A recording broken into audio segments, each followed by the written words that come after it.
The first thing I heard was my daughter's voice through the bedroom wall, sharp and urgent, in a way that made my chest tighten. Mom can't know. Not yet. We just need her signature on this one more refinance. And we're clear. I was standing in the hallway of my own home in Tampa, frozen with a basket of laundry pressed against my ribs, when I realized they were talking about me like I was already gone. My name is Carol Martinez. I'm 67 years old, and 3 months ago, I buried my husband Robert after 42 years of marriage. He died of a heart attack in our backyard, tending to the tomato plants he'd promised would be legendary this year. They never ripened. Neither did my understanding of what my children had become, but I'm getting ahead of myself. That morning, I'd woken up to sunlight streaming through the curtains Robert always insisted we keep open. Let the light in. Carol, he used to say, dark rooms make dark thoughts. I'd learned to sleep through the brightness. But that day, 3 months into widowhood, the light felt accusatory. It showed the dust I hadn't cleaned, the photos I hadn't straightened, the life I hadn't reorganized.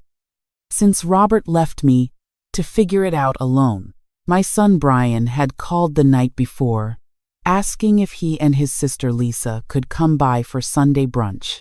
We want to check on you, Mom, he'd said, his voice warm and concerned in that way that should have comforted me but somehow didn't. We've been worried. You shouldn't be alone so much. I'd made French toast, Robert's recipe with the cinnamon and vanilla he'd perfected over decades of Sunday mornings. I'd set the table with the good plates, the ones we'd gotten as wedding gifts and only used for special occasions. I'd wanted them to see that I was managing, that their mother wasn't falling apart. They arrived at 10, Lisa with her husband Marcus, Brian with his wife Jennifer. They'd hugged me, complimented the food, asked about my week with what seemed like genuine interest. We'd eaten and laughed, and for an hour, I'd felt like maybe I wasn't doing this grief thing wrong after all. Then Brian had mentioned paperwork. Mom, we've been going through Dad's files, he'd said, exchanging a glance with Lisa that I'd noticed but not questioned. There are some things that need updating. Insurance beneficiaries, the deed on the house, that kind of thing. Just routine stuff, but it should be handled. I'd nodded, distracted by clearing plates. Of course, whatever needs to be done. We'll bring the papers by next week, Lisa had added quickly. Our lawyer friend is helping us organize everything, making it easier for you. Their lawyer friend. Their help. Their organization of my life. I should have questioned it then. After they left, I'd felt restless. The house was too quiet, filled with the kind of silence that rings in your ears. I decided to do something productive, something Robert would have approved of, so I'd gathered the laundry from our bedroom and started down the hallway toward the washing machine. That's when I heard Lisa's voice coming from Robert's study, the room my children had claimed as their command center for helping me get organized. Mom can't know. Not yet. I stopped breathing. Brian. We're in too deep, Lisa continued. I could hear papers rustling. The second mortgage is already 30 days late. If we don't make the payment by the end of this month, they'll start foreclosure proceedings. My hand tightened on the laundry basket. Second mortgage? We'd paid off our house 12 years ago. Robert had framed the final payment letter. I know. Brian's voice was strained. But if we can get her to sign this refinance, we can consolidate everything. We'll have enough to cover what we borrowed, plus the interest. What they borrowed. How much total? Marcus asked. My son-in-law, who'd always been so quiet at family dinners, now sounded like he was chairing a business meeting about my financial destruction. Between the 2 home equity lines and the personal loans we took using the house as collateral, about $380,000. The laundry basket hit the floor. I must have made a sound, because the conversation stopped abruptly. I heard footsteps, quick and guilty. By the time Brian appeared in the hallway, I was already walking away, toward the kitchen, my mind spinning so fast I could barely see straight. Mom? Brian called after me. You okay? We heard something fall. I didn't turn around. Just clumsy, I managed to say, my voice somehow steady despite the fact that my entire world was collapsing. I'm fine. I spent the next hour pretending to organize the pantry while they finished whatever they were doing in Robert's study. When they finally left, promising to call me tomorrow, to bring dinner later in the week, to take care of me, I stood at the window and watched their cars disappear down the palm-lined street. Then I locked the door, walked into Robert's study, and started looking. The filing cabinet wasn't even locked. Why would it be? I was just Mom, the grieving widow who couldn't possibly understand financial documents, who needed their help organizing the complex affairs Robert had left behind. The first folder I opened was labeled Property Documents. Inside, I found loan applications dated 6 months ago, 8 months ago, a year ago, all bearing signatures that looked like mine but weren't. The handwriting was close, practiced even, but the capital M in Martinez curved wrong, and the loop in Carol was too tight. They'd been forging my signature. I sat down hard in Robert's leather chair, the one that still smelled faintly of his aftershave, and forced myself to read every document. 2 home equity lines of credit, one for $150,000, another for $90,000. Personal loans from 3 different banks, all using our home as collateral. Cash advances on credit cards I'd never applied for but were somehow in my name. The total wasn't $380,000, it was $412,000. My children had stolen over $400,000 from me, and they'd done it while I was watching my husband die. I found emails next, printed out and filed with disturbing organization. Messages between Brian and Lisa, discussing Mom's situation, calculating how much equity was left in the house, debating whether I would even notice if they took out one more loan. Messages to Marcus and Jennifer, bringing them into the conspiracy, planning how to manage Mom after Dad died. One email, dated 2 weeks after Robert's funeral, made my hands shake so badly I had to set it down.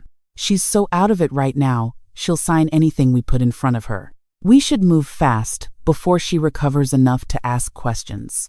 I don't remember the rest of that night clearly. I know I didn't sleep. I know I sat in that study until the sun came up, reading and rereading documents that proved my children had looked at my grief and seen opportunity. When Lisa called the next morning, her voice cheerful and concerned, asking if I wanted her to bring lunch, I told her I had plans. When Brian texted to say he'd stop by with those papers we'd discussed, I said I wasn't feeling well, maybe later in the week. I needed time to think. I needed to understand what my options were, and I needed to do it without them knowing I knew. The next day, I called Patricia Valdez. We'd been friends since our kids were in elementary school together, carpooling to soccer practice and school plays. She'd become a real estate attorney about 15 years ago, and we'd stayed close through all the life changes, all the seasons of raising families and building careers. "Carol, it's so good to hear from you," she said when she answered, genuine warmth in her voice. "How are you holding up?"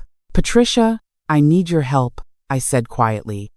"And I need you not to tell anyone, including our kids. Especially our kids." There was a pause. Then, in a different tone, professional and alert, she said, "Tell me everything." We met at her office that afternoon. I brought every document I'd found, every piece of evidence of what my children had done. Patricia spent 3 hours reviewing it all, her expression growing darker with each page.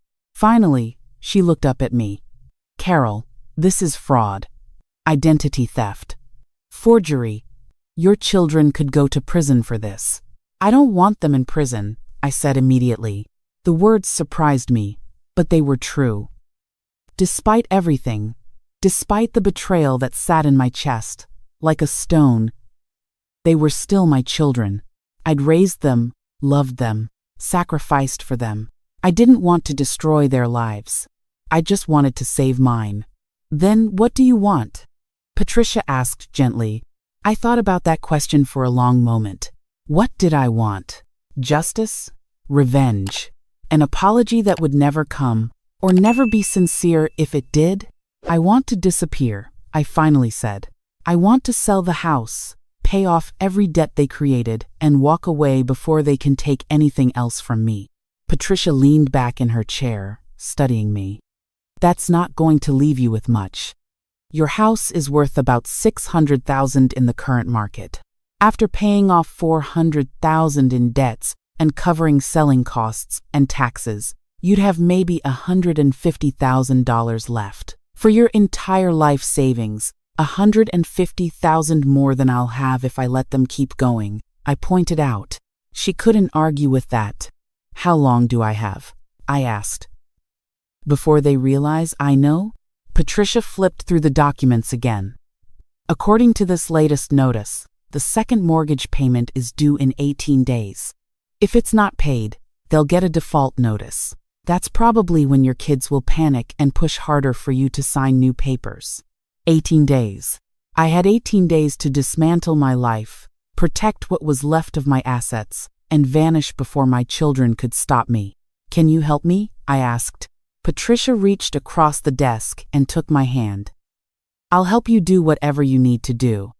But Carol, you need to be sure.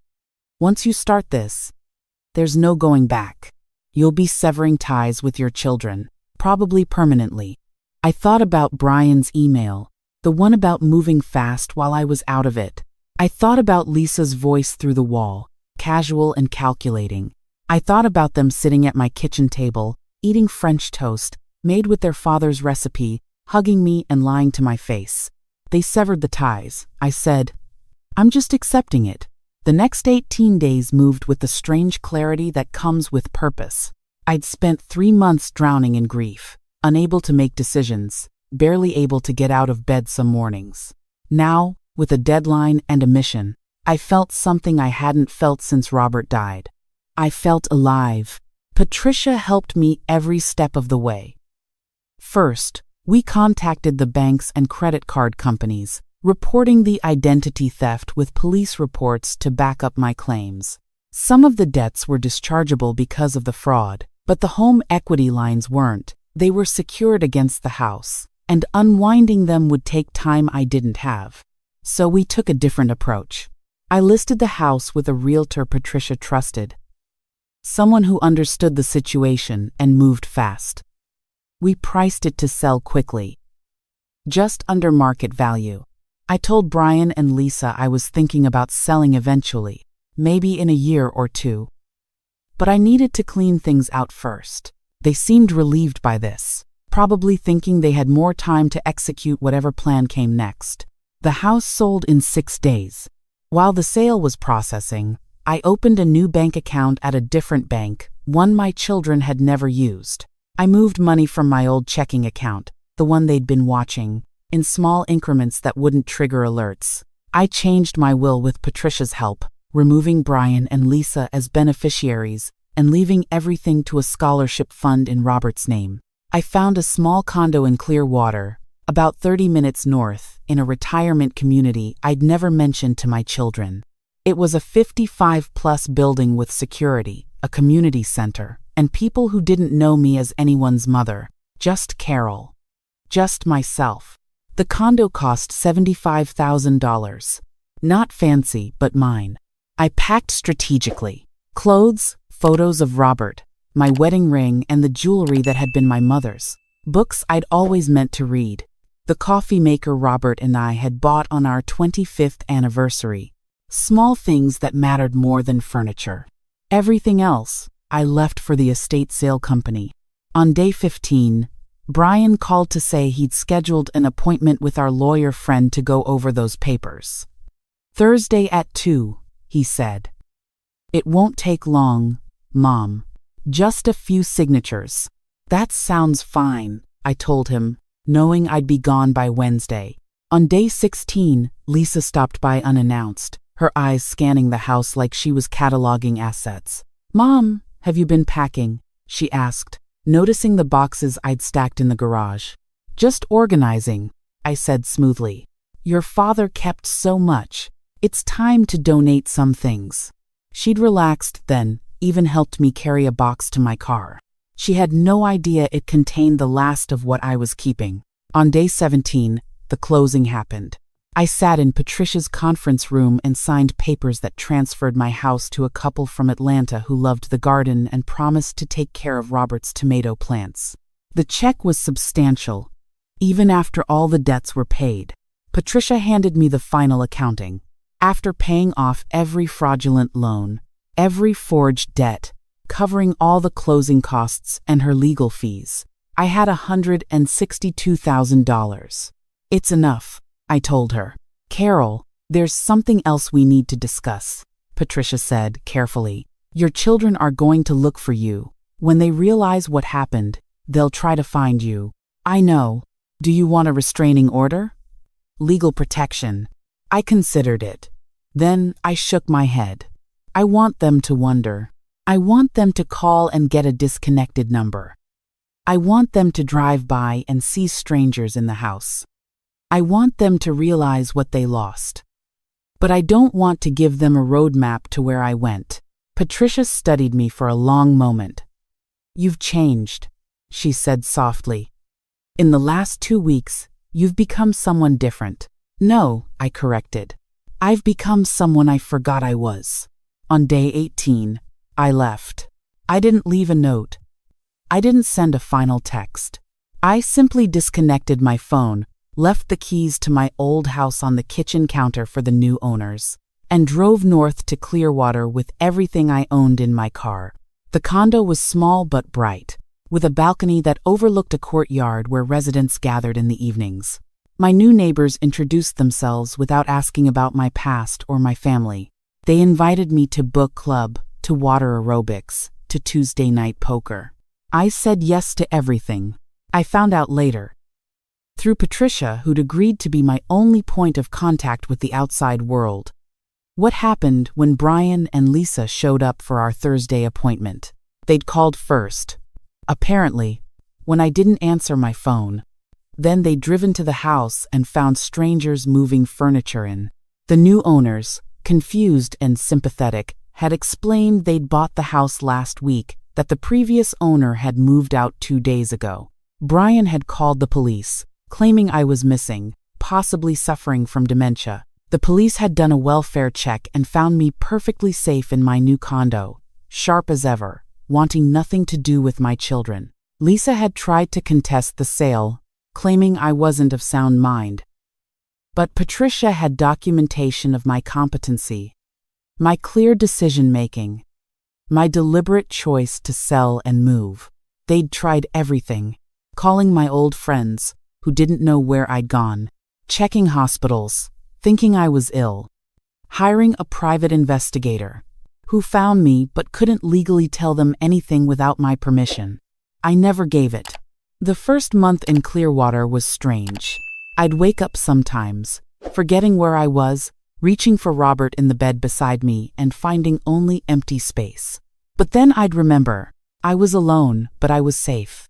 I was starting over at 67, and it was terrifying and liberating in equal measure. I made friends slowly. There was Margaret, a widow like me, who'd also left behind a complicated family situation.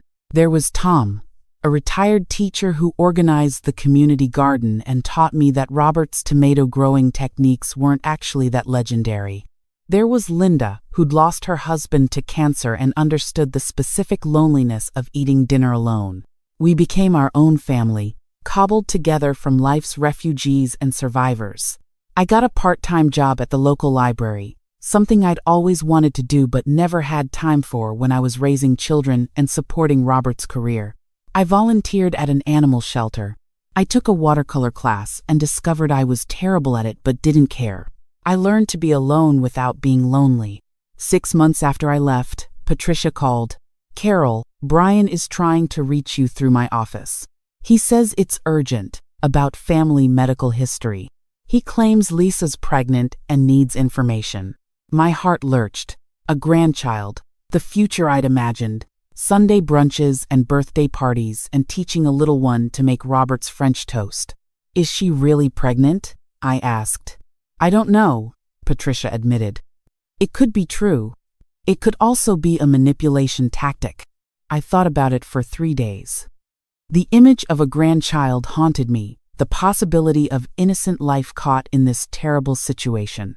But I also remembered the emails, the forged signatures, the casual cruelty of stealing from their grieving mother. Finally, I told Patricia, if there are legitimate medical questions, have them submit them in writing through you. You can provide whatever information is necessary without giving them access to me. There were no questions submitted. Lisa wasn't pregnant.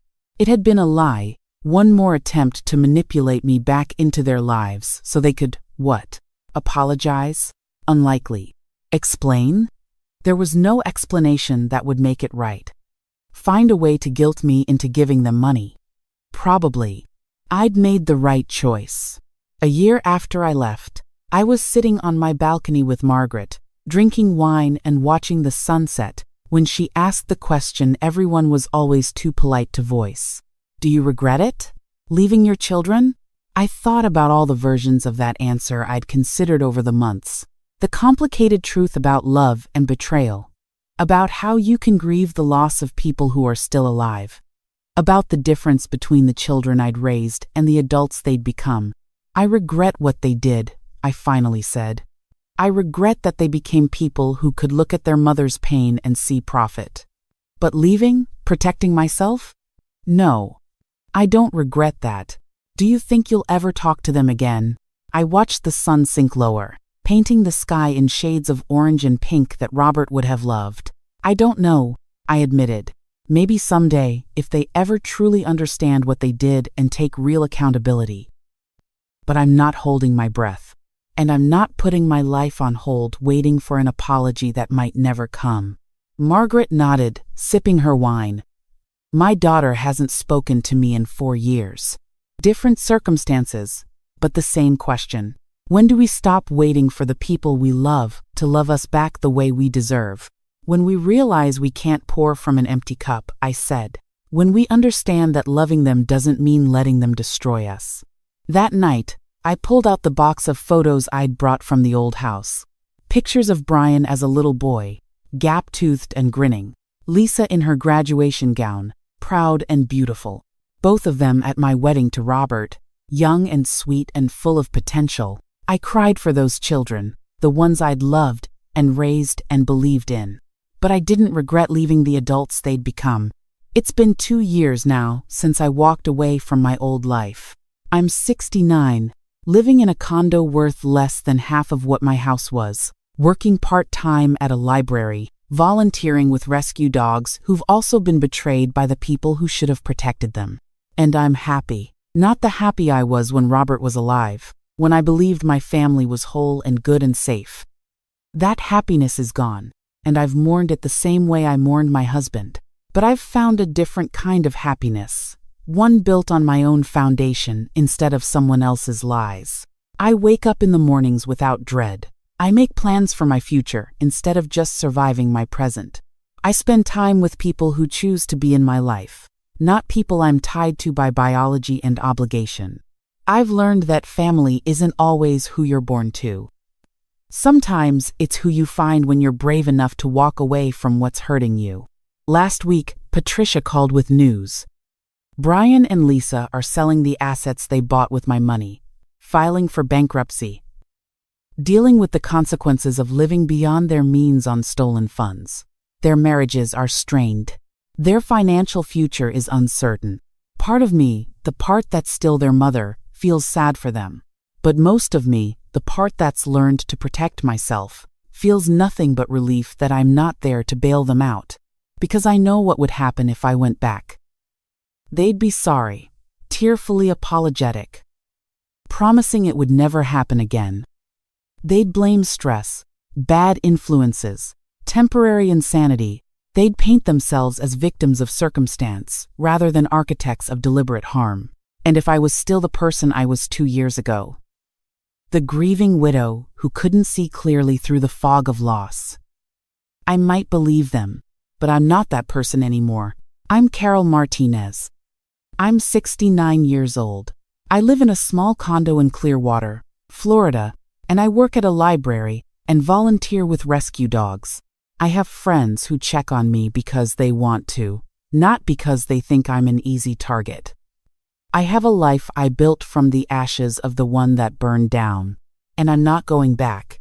The lesson I carry with me, the one I share when new residents join our community with their own stories of complicated families and difficult choices, is simple but hard one. Sometimes the people who should protect you are the ones you need protection from.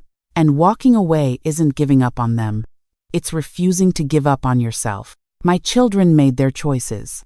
They chose money over mother, greed over gratitude, deception over devotion. I made my choice too. I chose me. And that, I'm learning every day, is not selfish. It's survival. It's self-respect. It's the lesson I wish I'd learned decades ago but am grateful to know now. It's never too late to save yourself. Even at 69.